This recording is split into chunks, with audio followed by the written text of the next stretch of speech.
uniform. The cause directly to veterans and people in uniform. The cause you pursued at the call of duty is the noblest America has to offer. You have shielded your fellow citizens from danger. You have defended the beliefs of your country and advanced the rights of the downtrodden. You have been the face of hope and mercy in dark places. You have been a force for good in the world. Nothing that has followed, nothing, can tarnish your honor or diminish your accomplishments. To you and to the honored dead, our country is forever grateful.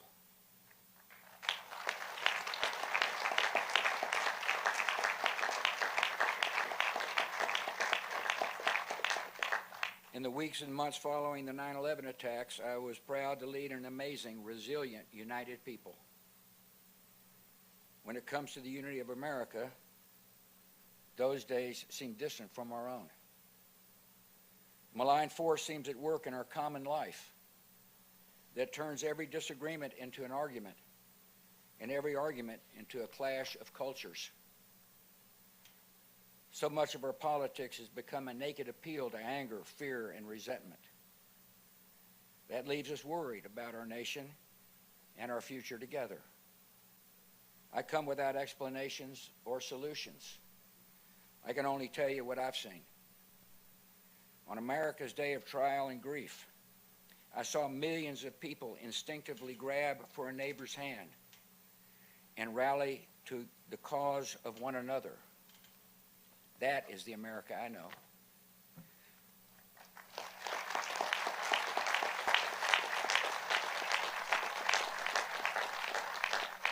At a time when religious bigotry might have flowed freely, I saw Americans reject prejudice and embrace people of Muslim faith.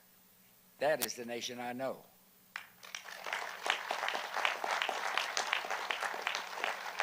At a time when nativism could have stirred hatred and violence against people perceived as outsiders, I saw Americans reaffirm their welcome to immigrants and refugees. That is the nation I know.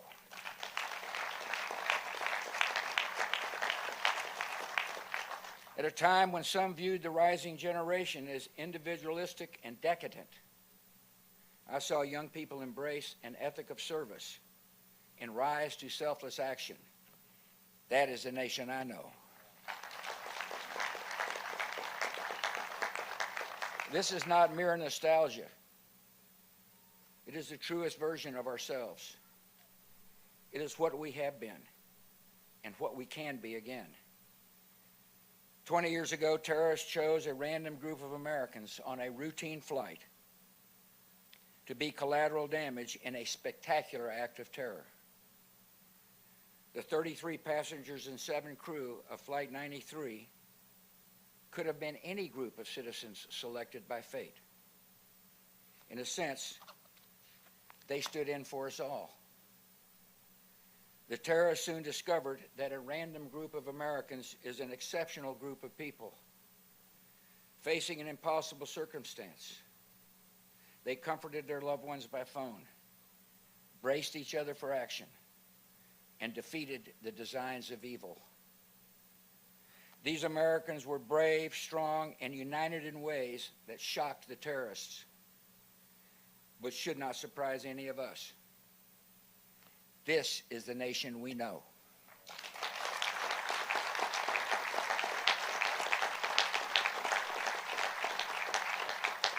And whenever we need hope and inspiration, we can look to the skies and remember. God bless.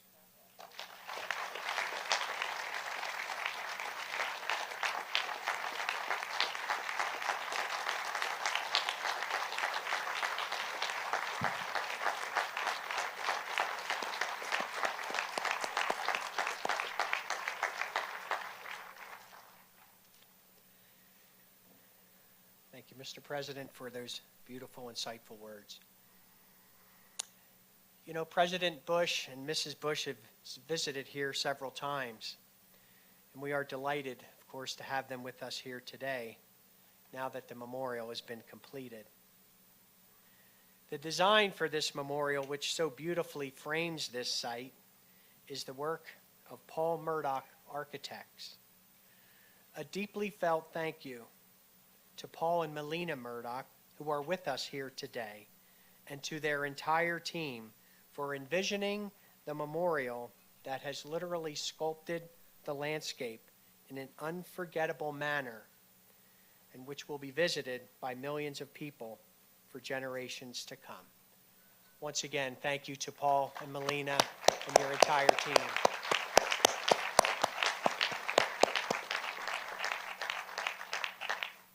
Thank you, sir.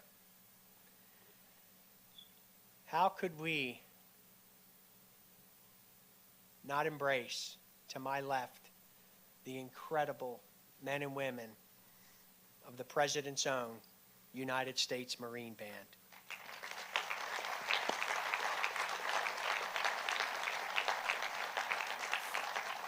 Formed in 1798, it's America's oldest continuously active professional musical organization. Think about that. Its mission is to perform for the United States President and the Commandant of the Marine Corps. We are truly privileged to enjoy this national treasure. Ladies and gentlemen, please once again join me in thanking and appreciating the incredible President's own.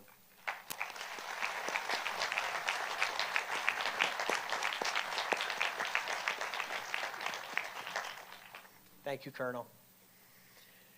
At this time, I am proud to welcome the Secretary of the United States Department of the Interior, Deb Haaland, the 54th person entrusted with that responsibility.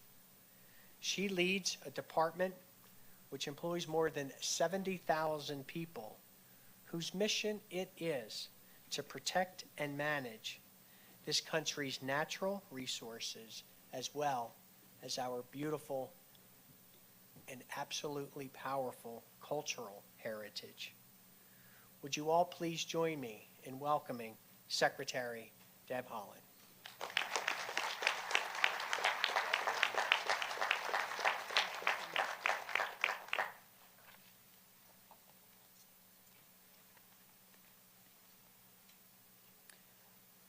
Thank you all so much. President Bush, thank you for your inspiring words. Madam Vice President, very honored to be here with you. Families, friends, active duty service personnel, thank you so much for the opportunity to join you all on this somber anniversary. 20 years ago, I was waking up to get my first grader ready for school and was stunned by the news on the radio. I rushed to turn on the TV and watch the imagery in disbelief. Like many parents, I nervously took my child to school. The pickup line was longer than usual that day. I know parents just wanted to hold their children close as soon as they could. Instead of being in a rush to get to their next event, soccer practice, or home for homework, parents, students, teachers, and school support staff joined hands around the school for a moment of silence. We mourned together. Every year on this day, we remember those we lost. We remember the first responders who ran in when everyone was running out. We remember the emergency crews who helped in the aftermath of that fateful day. We remember where we were and how we felt.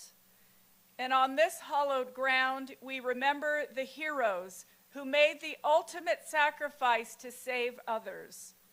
We honor their families, and we recognize the selfless patriotism they demonstrated on that September morning 20 years ago. It is with the support of the families of Flight 93, the Flight 93 Advisory Commission, the Flight 93 Memorial Task Force, Friends of Flight 93, and the National Park Foundation that this memorial serves as an enduring reminder of their bravery.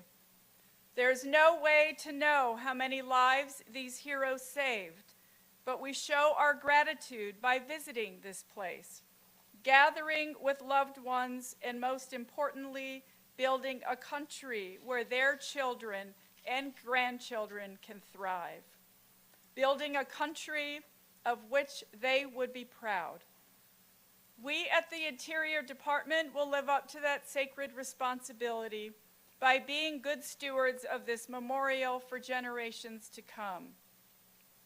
I appreciate everyone who works so hard every day, including our National Park Service employees and the volunteers, to care for this land, to honor it for those who were lost so that we may never forget their sacrifice. My child is grown now. Many like them have little, if any, memory of that day when our nation came together in grief. But thanks to this memorial, they and other children will know the story of what happened here. A set of brave individuals who made the ultimate sacrifice for our country. Their story will live on. To continue our remembrance, it is my honor and privilege to introduce our esteemed Vice President Kamala Harris.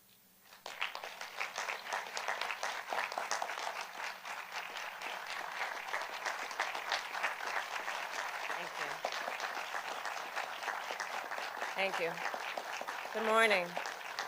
Good morning.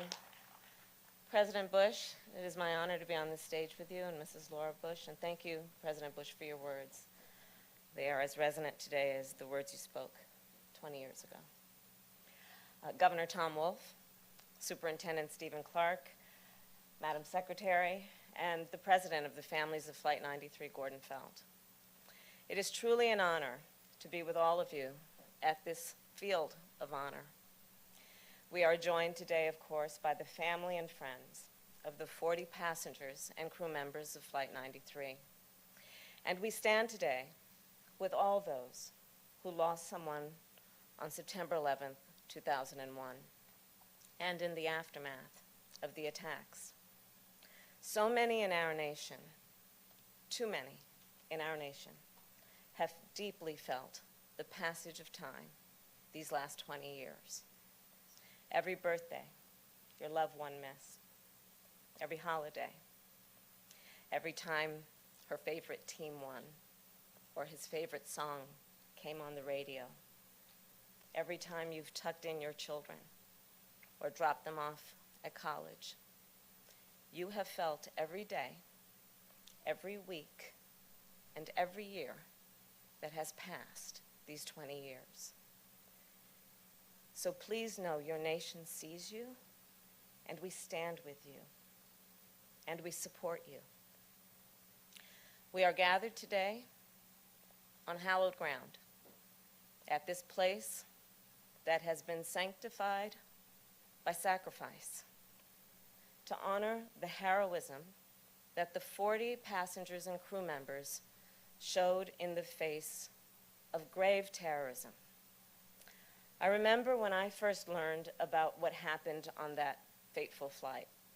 What happened on Flight 93 told us then, and it still tells us, so much about the courage of those on board who gave everything they possibly could, about the resolve of the first responders who risked everything, and about the resilience of the American people. On this 20th anniversary, on this solemn day of remembrance, we must challenge ourselves, yes, to look back, to remember, for the sake of our children, for the sake of their children. And for that reason, we must also look forward. We must also look toward the future. Because in the end, I do believe that is what the 40 were fighting for. Their future and ours. On the days that followed, September 11th, 2001, we were all reminded that unity is possible in America.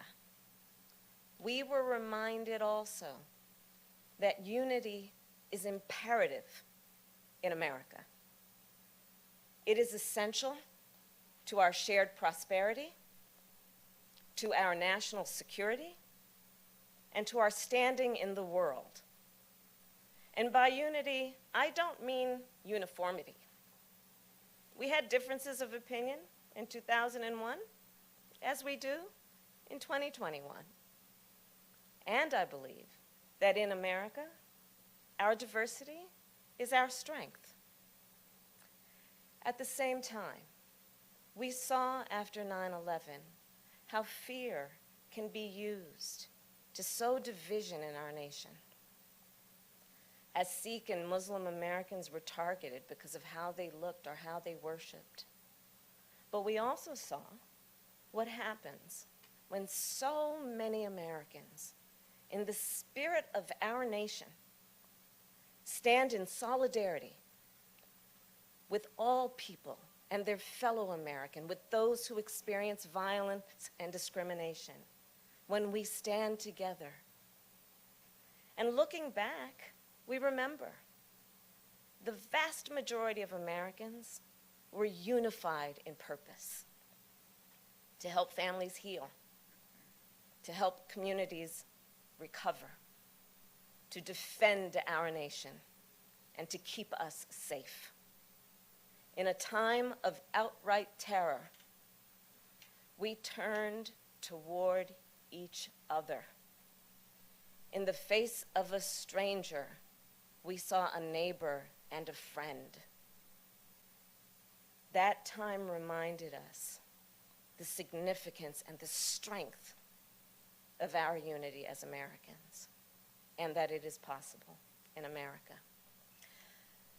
So, moments from now, we will leave this hallowed place, still carrying with us the pain of this loss, this tremendous loss, and still, the future will continue to unfold.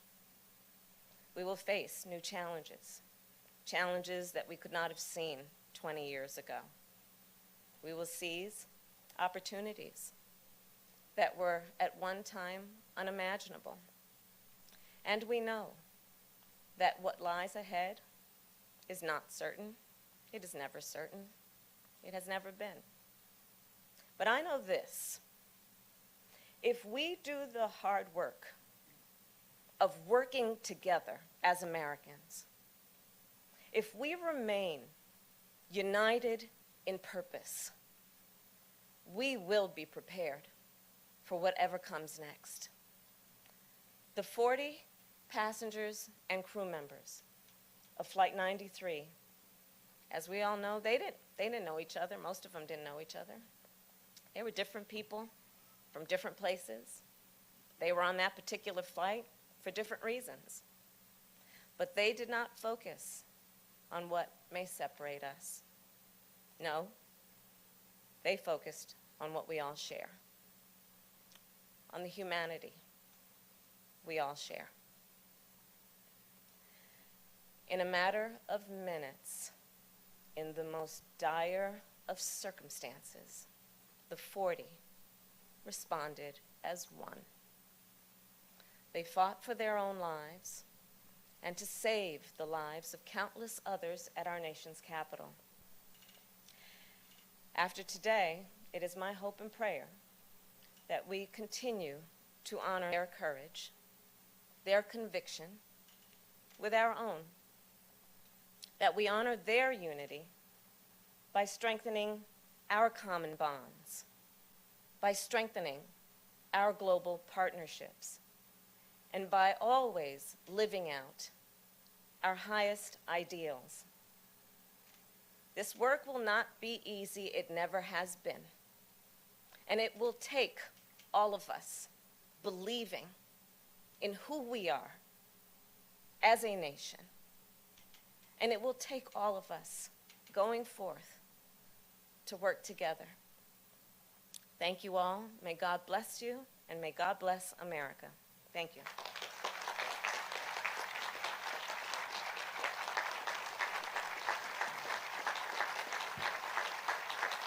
Thank you so much.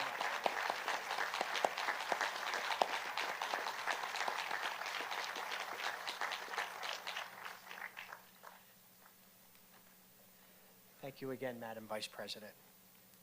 Beautiful words. Before this national memorial was created, local residents, calling themselves ambassadors, took responsibility to watch over this hallowed ground and welcome visitors from near and far. Next year in January, we will mark the 20th anniversary, of that group. I would like to thank everyone who has given their time as a Flight 93 ambassador over the years, as you are, in many ways, the heart and soul of this very special place. Thank you all.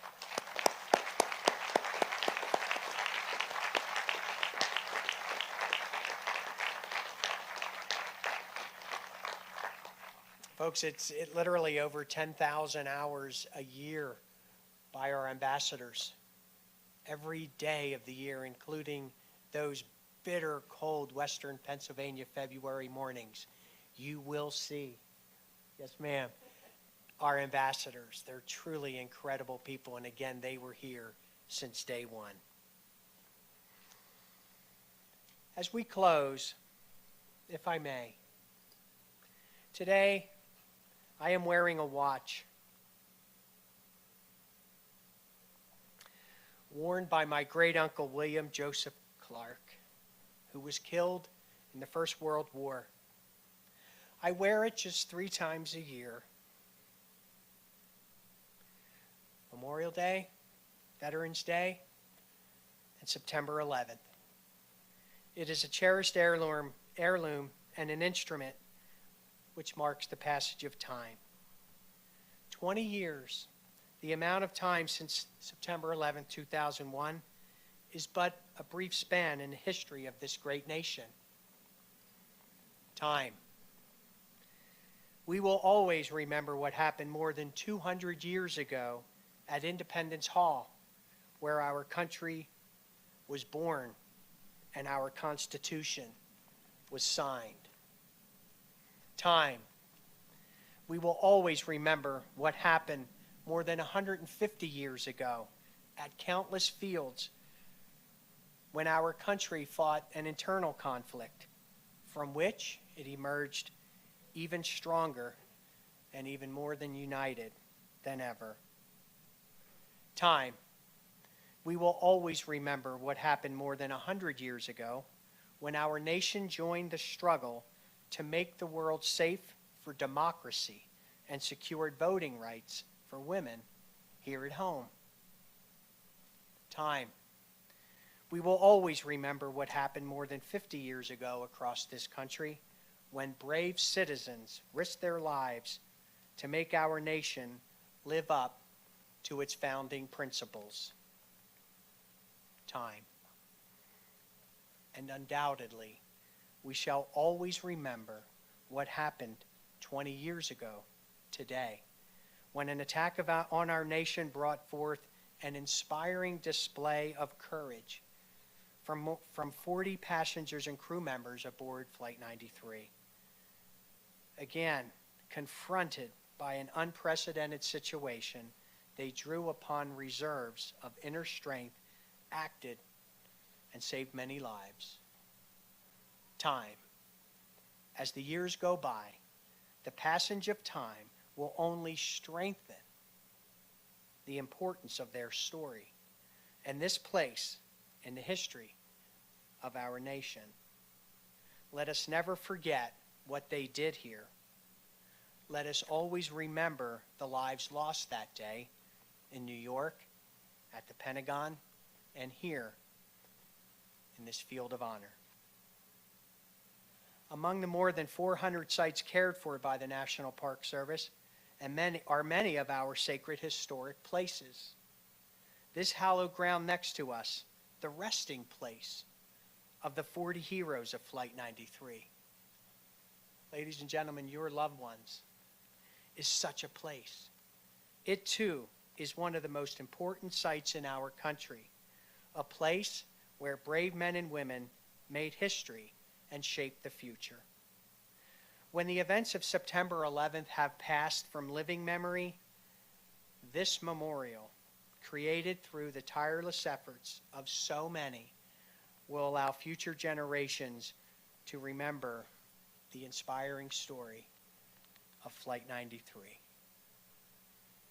Once again, ladies and gentlemen, we truly are grateful to all of you for making and taking time on this special, special day to join us in remembering and honoring the 40 heroes whose names are inscribed on that wall. To those around the world, to everyone with us here today, and our cherished, cherished family members, thank you all so very, very much. Thank you.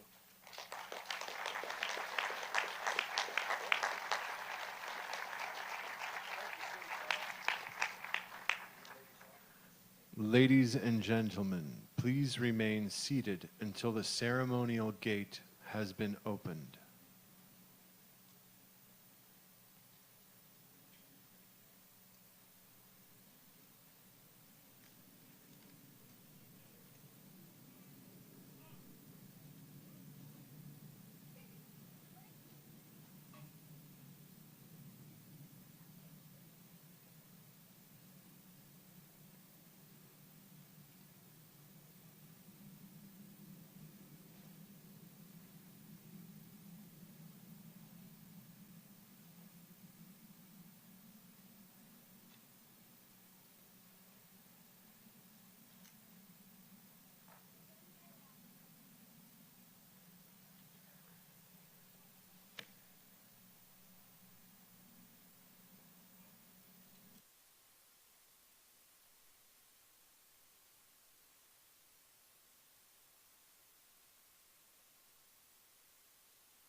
Native country thee,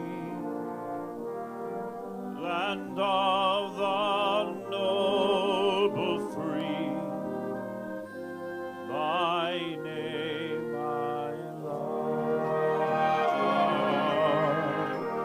I love thy rocks and rills, thy woods and templed hills, my heart with rapture thrills like that above.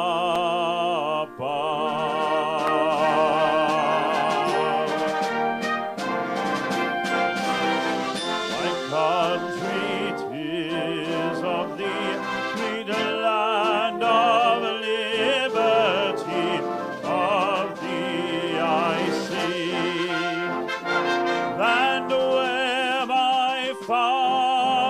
died, land of the Pilgrim's Bride, from every mountainside. Let freedom ring.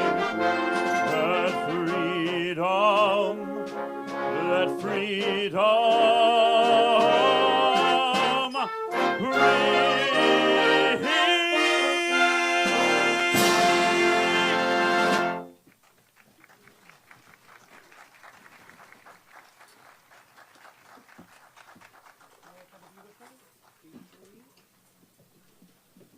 Now, the families of Flight 93 are invited to the Wall of Names and the sacred ground for a private wreath-laying ceremony.